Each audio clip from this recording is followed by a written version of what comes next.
Pour moi, l'emploi de la personne en situation de handicap est une évidence. J'ai des relations régulières avec le Cap Emploi. J'ai une formation de cuisinier et suite à des problèmes de santé, j'ai été arrêté assez longtemps. Là, je reviens en cuisine pour voir si physiquement, je suis encore capable d'assurer un service, pas en autonomie, mais en binôme, par exemple, en travail d'équipe. Il faut donc apprendre à se connaître et effectivement évaluer s'il y a un besoin d'un aménagement de poste ou s'il y a besoin d'un aménagement d'horaire ou concret donc dans l'organisation du travail. Nous avons 2 salariés en maintien dans l'emploi.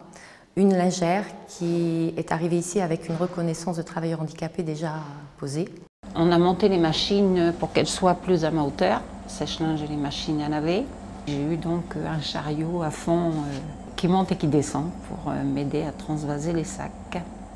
J'ai 2 vertèbres et des disques en titane. Donc j'ai été 9 mois en arrêt. Ensuite, ici, j'ai travaillé 4 mois en mi-temps thérapeutique. Je ne pouvais plus porter des gens. On a essayé de me mettre que l'après-midi où il n'y avait plus de toilettes. Mais même ça, c'était impossible pour moi. Tout le monde m'a aidé pour que j'ai le poste d'AMP de nuit, mais côté unité Alzheimer. Et grâce à ça, j'ai pu retravailler à temps complet. Et pour moi, je suis super heureuse, quoi. C'était le but, retravailler.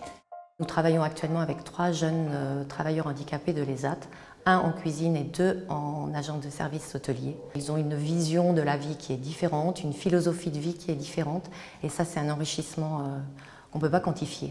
Les personnes qui sont en poste ici au niveau de l'EHPAD étaient déjà en termes d'autonomie, étaient très autonomes et avaient des compétences techniques à faire valoir. Je fais les entrées le matin, des présentations avec des salades ou des tomates, des œufs, tout ça. On nous avait proposé de travailler à l'extérieur, donc dans une maison de retraite, et j'ai dit oui, on va voir le monde comment il est, quoi. Un monde autre que l'ESAT, quoi. Petit à petit, on me donne des responsabilités au niveau des stagiaires quand j'encadre, comme ça. Il faut vraiment savoir que la mise à disposition, c'est le tremplin nécessaire pour l'intégration au milieu ordinaire, et pour eux, c'est la reconnaissance absolue.